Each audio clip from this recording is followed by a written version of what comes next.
Welcome to The Eye Opener. I'm your host, Michael Lewis. Inflation numbers soared in April and there's no end in sight. Biden's trillion-dollar spending bills will probably make things worse. Following the biggest cyber attack on America's energy infrastructure, the Biden administration finally admits one key fact about pipelines.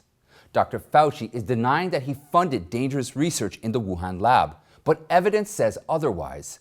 The Arizona Senate found Maricopa County deleting election databases days before equipment was delivered to the audit team, and there's more suspicious signs. Okay, my friends, let's take a closer look together. 4 months into Joe Biden's presidency, inflation is soaring in the United States. In April, the Consumer Price Index was up 4.3%, the fastest increase since 2008. The monthly gain in April was 0.8%. Now that's 4 times as high as the estimate of 0.2%. The actual speed of inflation month over month far exceeds economists' expectations. Some analysts warn consumer demand, bolstered by excess savings and direct stimulus paychecks, could push prices even higher. You should know that the Consumer Price Index, or the CPI, isn't a comprehensive representation of prices. It only includes things that Americans typically buy. Before the release of the report, Tucker Carlson had already issued his warning. He pointed out that the CPI doesn't include lumber. Lumber prices are up 100% since January 20th and up 280% since before the pandemic. The price of lumber does matter to Americans because it will reflect in construction costs and thus housing prices. For a typical 1,500 square foot home, just the rough lumber used for framing has increased from $14,000 per home to $29,000. Some economists are starting to worry about runaway inflation. Runaway inflation is also known as hyperinflation, which is almost impossible to reduce.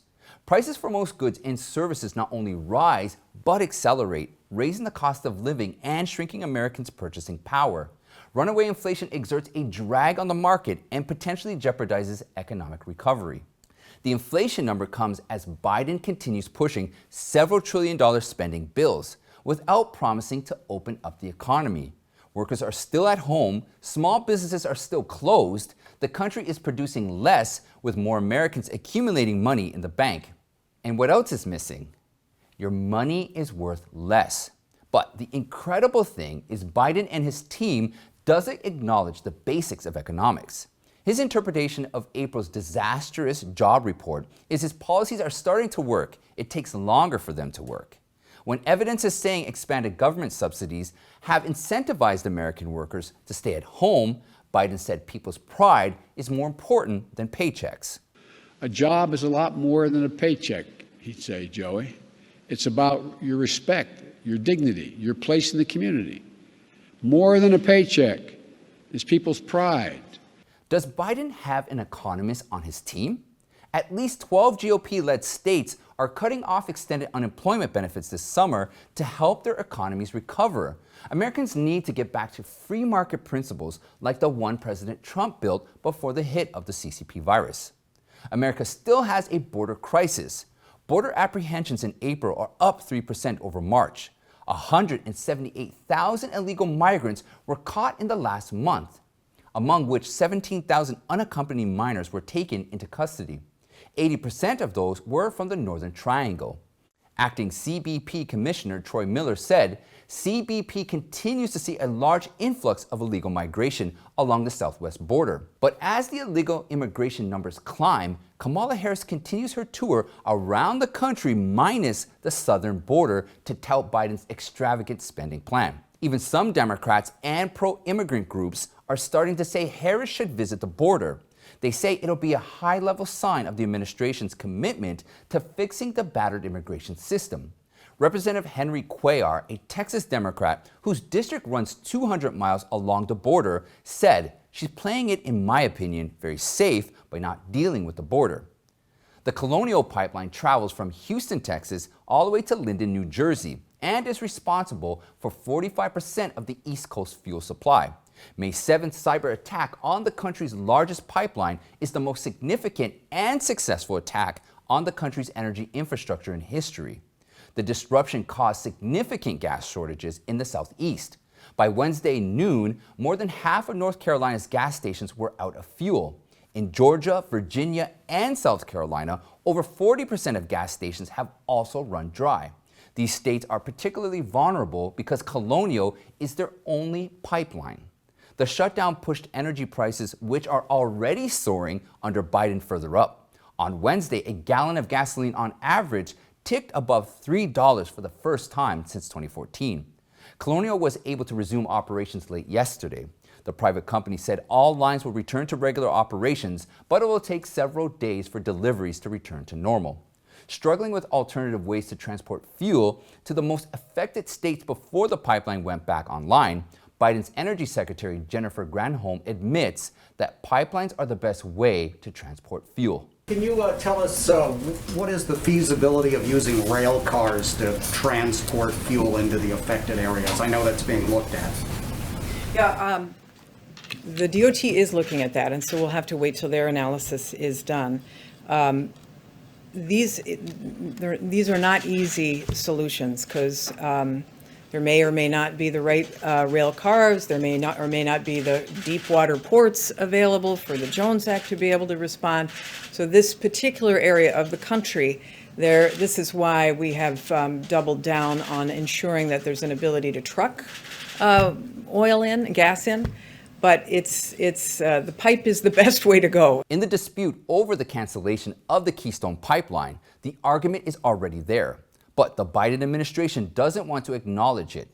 Pipelines are the safest way to transport fuel, much safer than rail cars. The dry pumps following the attack also taught us Americans cannot be over-dependent on just one pipeline. Shouldn't Biden give Keystone XL another look? Press Secretary Jen Psaki replied, Biden won't rule out banning additional pipelines. We look at each pipeline project individually, she said. There are just no lessons being learned here. The men and women who dedicate their lives to defending the United States are true patriots. Those that advance to the ranks of generals and admirals get there through dedication and hard work, placing the needs of the country before their own. Some become flag officers, a position that recognizes their rank and loyalty to America. More than 120 retired generals and admirals from the group Flag Officers for America signed an open letter warning about the threat the Biden administration poses to the country. The letter reads, "Our nation is in deep peril. We are in a fight for our survival as a constitutional republic like no other time since our founding in 1776. The conflict is between supporters of socialism and Marxism versus supporters of constitutional freedom and liberty." The letter touches on a wide range of issues related to national security, from general elections to foreign affairs with China and Iran. It recognizes the Chinese Communist Party as the greatest external threat to our country. The letter states, establishing cooperative relations with the Chinese Communist Party emboldens them to continue progress towards world domination, militarily, economically, politically, and technologically. We must impose more sanctions and restrictions to impede their world domination goal and protect America's interests. Retired Major General Joe Arbuckle said the purpose behind the letter was to encourage citizens to take a close look at what is happening to our nation and then get involved now at the local, state, and national level to elect political representatives who will act to save America, our constitutional republic, and hold those currently in office accountable. The letter reminds me of President Kennedy's address at his inauguration on January 20th, 1961. Kennedy said, "Let every nation know, whether it wishes us well or ill, that we shall pay any price, bear any burden, meet any hardship, support any friend, oppose any foe to assure the survival and the success of liberty." And so, my fellow Americans, ask not what your country can do for you, ask what you can do for your country.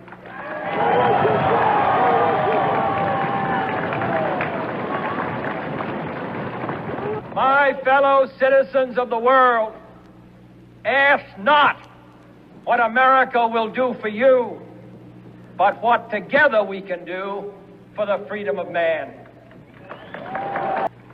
Let us go forth to lead the land we love, asking His blessing and His help, but knowing that here on earth God's work must truly be our own.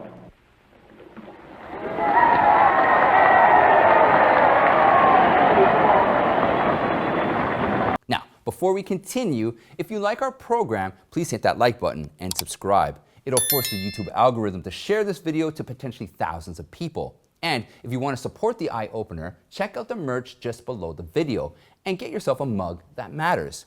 Your support is greatly appreciated. Salute. The Middle East is not at peace. Israel has been under attack by Hamas, a Palestinian terrorist group, since Monday. As of last night, Israel's defense forces reported Hamas has fired more than 1,500 rockets from Gaza, and 85 to 90% were taken down by Israel's Iron Dome missile defense system. The following footage taken from Monday night shows the Iron Dome intercepting the rockets.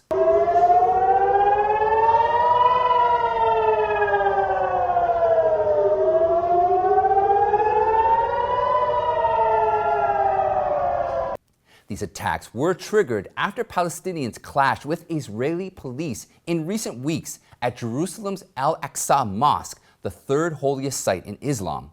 Biden is now facing criticism from both the Republicans and the Democrats over the most violent escalation between Israel and the Palestinians in 7 years. However, lawmakers from the two parties hold vastly different views towards Biden's stance on this issue. Immediately following the attack, Republican Senator Bill Hagerty said that Biden's administration should strongly condemn Hamas and other terrorists that are exploiting tensions in Jerusalem. Hagerty urged Biden to unequivocally support Israelis' rights to defend its citizens. Democrat Representative Rashida Tlaib, on the other hand, blamed Biden for failing to declare that Israel is using foreign aid from the United States to, quote, commit human rights violation. In fact, the left around the globe is condemning Israel for defending itself. National Security Analyst General Jack Keane offered his insight. Keane suspects the Biden administration, as with the previous Obama administration, would be very sympathetic to the Palestinians and would push back on the Israelis.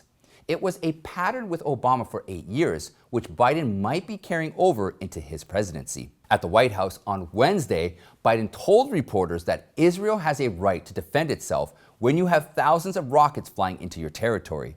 A White House readout of Biden's call with Benjamin Netanyahu said the president conveyed to the Israeli leader his unwavering support for Israel's security and for Israel's legitimate right to defend itself and its people while protecting civilians. However, the day before that, Biden sent a letter to Palestinian Authority President Mahmoud Abbas. The White House said the letter was part of the administration's ongoing outreach with the Palestinian leadership on a range of issues of mutual interest. Although details of the letter were not disclosed, the administration also spoke out against the loss of Palestinian civilians in Gaza caught up in the strikes. General Keane is probably right. What Hamas, the terrorist group, did would count as war crimes in any other context, but not by the Biden administration. Some critics say the real reason for the attacks is Hamas and its allies are testing Biden. They want to see what Israeli concessions or Washington payoffs might be gained now that former President Trump is out of office. During a hearing on Capitol Hill Tuesday, Senator Rand Paul grilled Dr. Fauci about the National Institute of Health's funding of gain-of-function research at the Wuhan Institute of Virology. Gain-of-function is a type of biological research aimed at enhancing the virus's ability to infect different species and to increase their deadly impact. These experiments are extremely dangerous. Those deadly science-enhanced viruses can and do escape into the community where they infect and kill people. What's more, the line of research can also be used for biological warfare. Dr. Fauci, as the director of the National Institute of Allergy and Infectious Disease, also known as NIAID, a division of NIH, is responsible for the research and partnering it does. During the hearing, Fauci strongly repeatedly denied that the institute funded the gain-of-function research at the Wuhan lab. That the NIH has not ever and does not now fund gain-of-function research in the Wuhan Institute Do they fund of Virology. Dr. Barrick? We do not fund. Do you fund Dr. Barrick's gain-of-function research? Dr. Barrett does not doing gain-of-function research, and if it is, it's according to the guidelines, and it is being conducted in North Carolina, You not don't think in inserting China. a bat virus spike protein that he got from the Wuhan Institute into the SARS virus is gain of function? That is You would be not- in the minority because at least 200 scientists have signed a statement from the Cambridge Working Group saying that it is gain of function. Not only 200 scientists signed a statement saying otherwise, journalists and everyday Americans are sharing evidence on social media to rebuke Dr. Fauci. Sean Davis, co-founder of Federalist, posted, from 2014 to July 13, 2020, NIAID sent $3.75 million to EcoHealth Alliance to study bat coronavirus emergence. EcoHealth Alliance then sent $600,000 of that to the Wuhan lab. EcoHealth Alliance said they used the funds to construct an infectious clone of a SARS-like bat coronavirus. That's literally definition of gain-of-function research. Twitter user Michael Tracy pointed out it's in the National Institute of Health Public Records that the research of Wuhan virologist Shi Zhengli, aka the Batwoman, was funded in part by the NIH. She is known to conduct gain-of-function experiments on bat coronaviruses. On NIH's website between 2014 and 2019, the project titled Understanding the Risk of Bat Coronavirus Emergence received at least $3.7 million in funding from NIAID. How did Dr. Fauci explain all this? No, I didn't fund it. At the end, we have some updates on the Arizona audit. Yesterday, Arizona Senate found Maricopa County purposefully deleted on April 12th a directory full of election databases from the 2020 election. That's about 10 days before the election equipment was delivered to the audit team. This is potentially destruction of evidence. The Senate sent a letter to the county asking why the database was deleted and whether there are backups. The letter also reported Maricopa County's ongoing noncompliance with the subpoenas. The county refused to provide virtual images of routers used in connection with the general election. In addition, the audit team is looking for answers on a series of anomalies in ballot organization, such as multiple batches being delivered by the county that had missing ballots, unsealed ballot bags, and cut security seals at the bottom of ballot boxes. And the county hasn't provided any chain of custody documentation for the ballots. All of this reeks of suspicion. To date, Senate liaison Ken Bennett said the audit team has counted between 350,000 to 400,000 ballots, close to 20% of the total vote. The Senate and the audit team's settlement with the Democrats prohibit them from verifying signatures on early ballot envelopes, but auditors are checking images of the envelopes to confirm they at least have signatures on them. Even though the audit has indefinitely suspended plans to knock on doors to confirm voter registration info, the audit team will still do spot checks on some addresses, particularly places where a large number of voters were reported cast. The spot checks are to make sure an address where several dozen people are listed isn't a two-bedroom house or a vacant lot. The Arizona audit will pack things up tonight for a pause for high school graduation ceremonies at the arena. The audit will resume the week of May 24th. And that's it for today, my friends. Check out this playlist right here for more eye-opening content. You can join me on the Eye Opener Telegram chat room and follow me on Newmaker, Gab, and Parler. Now, don't forget, please sign up to the email list so we can stay in contact with each other. And I want to thank you all, and I'll see you next time.